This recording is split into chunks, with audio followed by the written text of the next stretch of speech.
Hello friend, welcome to my YouTube channel. आज हम discuss करने वाले हैं पिरामिडिंग के ऊपर और एवरेजिंग के ऊपर। पिरामिडिंग क्या है और कब करना चाहिए, और एवरेजिंग क्या है, इसे कब करना चाहिए, इसको हम पूरे डिटेल में समझने का कोशिश करेंगे। ठीक है। सबसे पहले हम बात करते हैं पिरामिडिंग का, फिर उसके बाद से एवरेजिंग का हम बात करेंगे। तो पहला चीज की, पिरामिडिंग कभी भी रेंज के अंदर में नहीं करना चाहिए। रेंज के अंदर में पिरामिडिंग कभी भी नहीं करना चाहिए। ठीक है।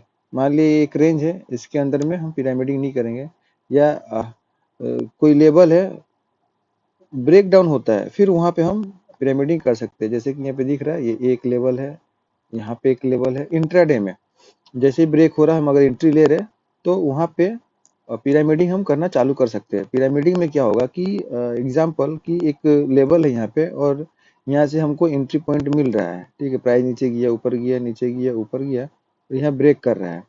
तो अगर हमें ऊपर दिखता है कि 1:3 तक टारगेट जा सकता है, या 1:2 तक जा सकता है, 3 छोड़िए, अगर क्लियर दिख रहा है कि 1:2 तक इजीली जा सकता है तो पिरामिडिंग कैसे किया जाता है कि हम मान लिए कि यहाँ पे कुछ क्वांटिटी ऐड कर लेंगे, और बीच में फिर जहाँ पे ये ब्रेकआउट देगा या प्राइस एक्शन दिखेगा, वहां पे कुछ क्वांटिटी ऐड कर लेंगे। ठीक है। तो ये यहाँ से जब 1:1 इसका दे देगा, इसका बाद से जैसे सेकेंड क्वांटिटी ऐड करेंगे, तो ये जब यहाँ तक जाएगा, तो यहाँ तक हमें 1:3 का प्रॉफिट दिखना स्टार्ट हो जाएगा। ठीक है। थोड़ा सा हम नोटबुक ओपन कर रहे हैं, उसमें समझाने का कोशिश कर रहे हैं। ठीक है। पिरामिडिंग में क्या है एक्चुअल में एक सेकेंड।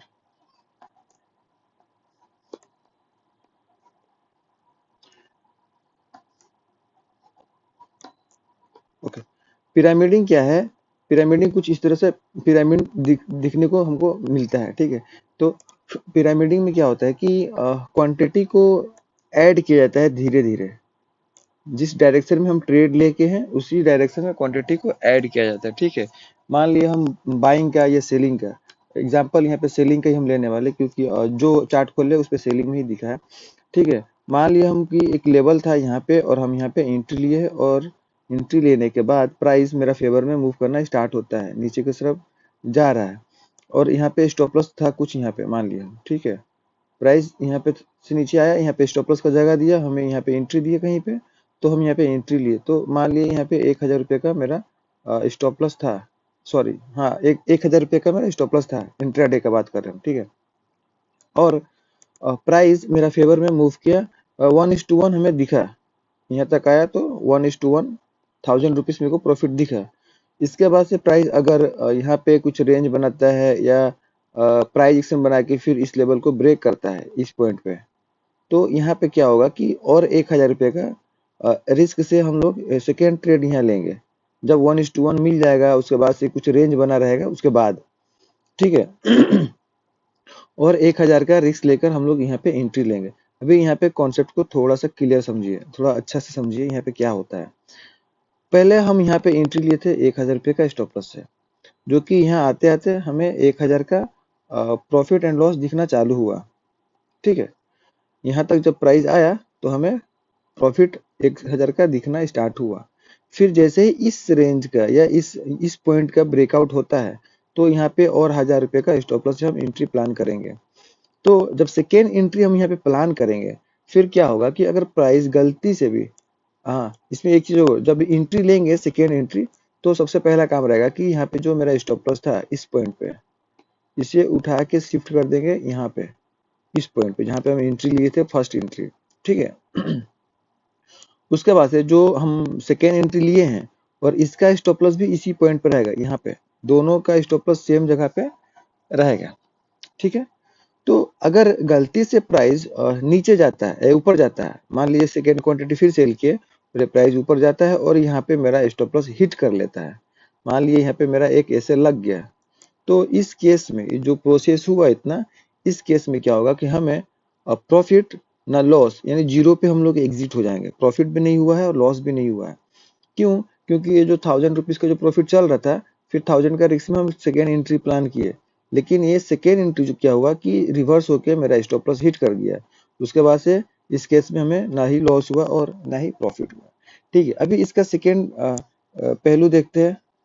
ठीक है। अभी मान लिया हम कि ये पॉइंट था स्टॉप लॉस का वहां पे, और ये पॉइंट था मेरा एंट्री का, ठीक है। और एंट्री लेने के बाद प्राइस यहाँ पे मूव किया 1:1 के पास जाके, और रेंज बनाया या प्राइस एक्शन बनाया, यहाँ ब्रेक कर दिया। फिर यहाँ पे हम सेकेंड एंट्री जब प्लान किए इस पॉइंट पे, ठीक है, सेकेंड एंट्री प्लान करने के बाद प्राइस मेरा फेवर में मूव किया।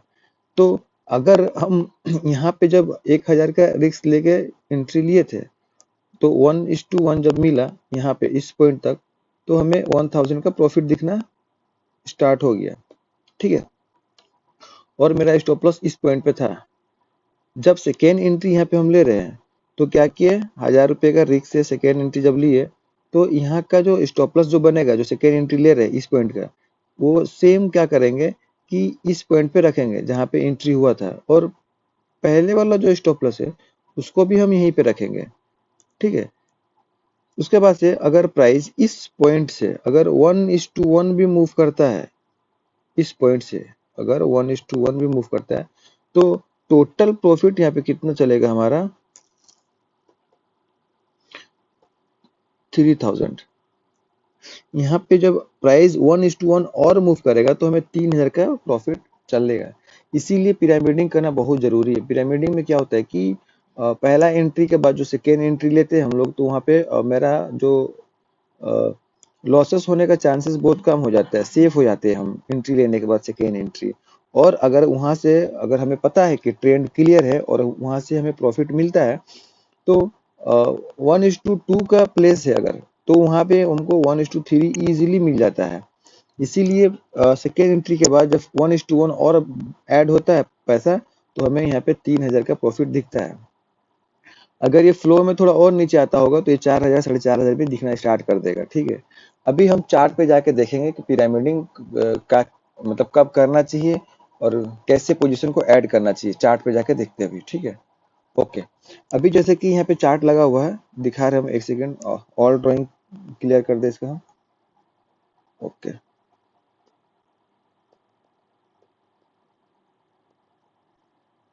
ओके, ठीक है। तो सबसे पहले क्या हम बोले कि पिरामिडिंग जो होता है, जैसे कि यहाँ पे रेंज में प्राइस है, ठीक है, तो इसके अंदर में पिरामिडिंग नहीं होना चाहिए, ठीक है ना। पिरामिडिंग कब होगा कि रेंज से बाहर जब प्राइस निकलेगा उसके बाद, रेंज के अंदर पिरामिडिंग नहीं होता है। जैसे कि यहाँ पे हमें दिख रहा है कि प्राइस इस रेंज का ये कैंडल जो है ब्रेकडाउन दिया है, ठीक है। उसके बाद हम प्लान करेंगे, हाँ इस दिन अगर हमें कोई एंट्री मिला है और पिरामिडिंग का मौका मिला है तो जरूर करेंगे। अभी इसको हम 5 मिनट, सॉरी 15 मिनट में जाके चेक करेंगे, या 5 मिनट में, कोई दिक्कत नहीं है, 5 या 15 दोनों में चेक कर सकते हैं हम लोग, ठीक है। एक सेकेंड, ओके, 15 मिनट में ही लगा ले रहे हैं ताकि क्लियर दिखे आप लोगों को, ओके। हाँ, पहला दिन था कौन सा, एक दाग लगा ले हम, लेवल लगा लेते फिर इस पॉइंट पे ना, ओके, ठीक है, ठीक है। ये जो ब्लू लाइन है इसके अंदर में प्राइस बहुत दिन ऊपर नीचे किया था, इसके बाद से ये जो रेड कैंडल है यहाँ से प्राइस ब्रेकडाउन देना स्टार्ट किया, ठीक है, ओके। तो इसके बाद हम देखेंगे कि अगर ब्रेकडाउन के बाद हमें एंट्री मिला है, वहां पे पिरामिडिंग हुआ है कि नहीं। पिरामिडिंग हमेशा रेंज के बाहर प्राइस निकलने से करना चाहिए, उसके अंदर नहीं। एग्जांपल यहाँ पे देखेंगे कि हमें ये दिन है, प्राइस यहाँ से मूव करना नीचे की तरफ स्टार्ट हुआ, ये यहाँ पे एक हमें एंट्री मिला इस कैंडल पे। अगर हम एग्रेसिव एंट्री ले रहे हैं तो क्रॉसिंग पे ही हम एंट्री ले लेते हैं। यहाँ पे एक एंट्री मिला और प्राइस फिर ऊपर चला गया, उसके बाद से फिर से ब्रेकडाउन देके नीचे आया, फिर यहाँ पे प्राइस रुका। लेकिन उस दिन क्या हुआ कि उसी दिन मार्केट इस कैंडल पे क्लोज हो गया, ठीक है, उसी दिन मार्केट उस कैंडल पे क्लोज हो गया। उसके बाद नेक्स्ट डे देखेंगे कि प्राइस क्या किया, कि वो नेक्स्ट डे यहाँ पे फिर से क्रॉस किया। तो ये जो रेड कैंडल है, ये जो रेड कैंडल है, यहाँ पे हमें एंट्री मिला सेकेंड डे। यहाँ पे ध्यान से देखिएगा, यहाँ पे हमें सेकेंड डे एंट्री मिलता है, और सेकेंड डे एंट्री मिलने के बाद, एक सेकेंड, ओके, यहाँ पे सेकेंड डे हमें एंट्री मिला। एग्जाम्पल अगर मेरा स्टॉप लॉस कहीं ऊपर में है, 1:1 के आसपास है, मान लिया हम यहाँ पे एंट्री इस कैंडल पे, इसके लो पे ले रहे हैं, और स्टॉप लॉस यहाँ पे है, ठीक है। तो यहाँ से प्राइस अगर 1:1 मूव किया, यहाँ तक मेरा ख्याल से मूव कर दिया है। फिर यहाँ पे दिख रहा होगा कि एक रेंज बना है और इस रेंज का ब्रेकडाउन ये कैंडल मान लेंगे या इस रेट पे मार लेंगे। फिर यहाँ पे हमें सेकेंड एंट्री का मौका मिला। तो अगर हम सेकेंड एंट्री यहाँ पे ले रहे हैं इस रेट कैंडल पे, दिख रहा होगा आपको कि ये रेट कैंडल पे हमें सेकेंड एंट्री का मौका मिला। यहाँ पे एंट्री लेने के बाद प्राइस ऊपर गया ही नहीं और यहाँ से प्राइस धीरे धीरे धीरे धीरे नीचे गया। ठीक है, तो इस केस में क्या हुआ, कि पिरामिडिंग यहाँ पे हम लोग किए, 1000 का स्टॉप लॉस है। फर्स्ट एंट्री यहाँ पे लिए 1000 रुपीज का स्टॉप लॉस है यहाँ पे। ठीक है, उसके बाद से सेकेंड एंट्री हमें यहाँ मिला। फिर अगर हम 1000 का रिस्क लिए थे तो यहाँ तक आते आते प्राइस 1000 का प्रॉफिट दिखाता होगा हमारे अकाउंट में। उसके बाद से जब सेकेंड एंट्री यहाँ पे लिए, हम यहाँ पे कहीं भी लिए हैं, उसके बाद से प्राइस 1:1 और मूव किया होगा तो 3000 का प्रॉफिट दिखता होगा हमें। ठीक है, 3000 का, लेकिन ये उससे भी ज्यादा दिया है। तो पिरामिडिंग ऐसे जगह पे हमें करना चाहिए।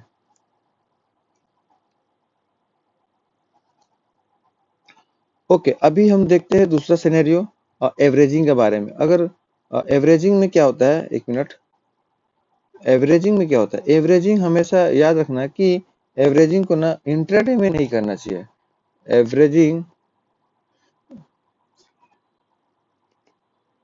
एवरेजिंग हमेशा इंट्राडे में नहीं करना चाहिए, इसको इंट्राडे में अवॉइड करना चाहिए।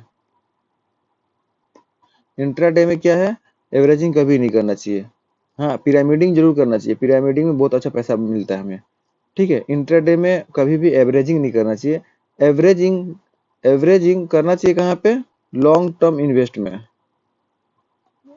लॉन्ग टर्म में, जहाँ लॉन्ग टर्म इन्वेस्ट हम कर रहे हैं 5 साल 10 साल 15 साल के लिए, वहां पे हमें एवरेजिंग जरूर करना चाहिए। वो भी कब, जब दिखे प्राइस अपना हाई का आसपास से 50% करेक्ट कर दिया है तब। मीन्स अगर कोई स्टॉक का 1000 रुपये दाम था, आने वाला साल 2 साल में वो 500 रुपये नीचे गिर गया, 50% नीचे आ गया, ये 5000 लिख दिया हम, 500, एक सेकंड। ठीक है, तो इस पॉइंट पे एवरेजिंग कर लेना चाहिए, किसमें, होल्डिंग में, लॉन्ग टर्म में। इंट्राडे में कभी नहीं करना चाहिए। इशू क्या होता है कि नए ट्रेडर जो होते हैं वो इंट्राडे में ही एवरेजिंग करना चालू कर देते हैं। एग्जांपल, अगर कोई आदमी एक लेवल का ब्रेकडाउन पे एंट्री लिया, मान लिया कि ये एक लेवल है, प्राइस ऊपर से आया, ये लेवल को ब्रेक कर दिया है, यहाँ पे एंट्री लिया, लेकिन प्राइस रिवर्स हो गया ऊपर। वो क्या करेंगे कि यहाँ पे एवरेजिंग करना चालू करेंगे, यहाँ पे फिर सेल करेंगे। तो अगर इनका 1000 रुपये का लॉस चल रहा था, यहाँ पे फिर सेल किए, फिर प्राइस यहाँ से थोड़ा सा ऊपर जाएगा तो इनका 3000 का लॉस दिखना स्टार्ट हो जाएगा, उल्टा होगा, अगेंस्ट में होगा, पूरा पिरामिडिंग का पूरा उल्टा हो जाएगा। इसीलिए एवरेजिंग नहीं करना चाहिए इंट्राडे में, एवरेजिंग से बहुत बड़ा लॉस होता है। ठीक है, एवरेजिंग कभी नहीं करना चाहिए, एवरेजिंग से बहुत बड़ा लॉस होता है। हमेशा पिरामिडिंग पे फोकस करना चाहिए। पिरामिडिंग बहुत ही बढ़िया मेथड है पैसे को ग्रो करने में, फास्ट ग्रो करने में। ठीक है, बड़े बड़े जितने भी अच्छे अच्छे ट्रेडर होते हैं, वो उन लोग सबसे ज्यादा एवरेजिंग ही करके पैसा कमाते हैं। बस हमें इतना आना चाहिए कि चार्ट को रीड करना आना चाहिए। चार्ट में रीड करने का मतलब क्या है कि हम, जैसे कि डेली टाइम फ्रेम में बताए कि इस रेंज में ट्रेड नहीं करना है। ठीक है, इस रेंज में ट्रेड नहीं करना, अगर कर रहे तो छोटा क्वांटिटी से काम करना है। लेकिन जैसे ही इस रेंज के नीचे प्राइस निकलता है तो वहां पे दिख रहा होगा कि कितना बड़ा बड़ा रेड कैंडल बना है। सेम बाइंग के लिए यहाँ पे दिख रहा है कि प्राइस एक साइडवेज फेस में था, उसके बाद से जैसे ही इस लेवल को ब्रेक किया, ग्रीन कैंडल बड़ा आ गया, फिर वहां से कंटिन्यू ऊपर बड़ा बड़ा कैंडल बना के गया है, दिख रहा है आपको।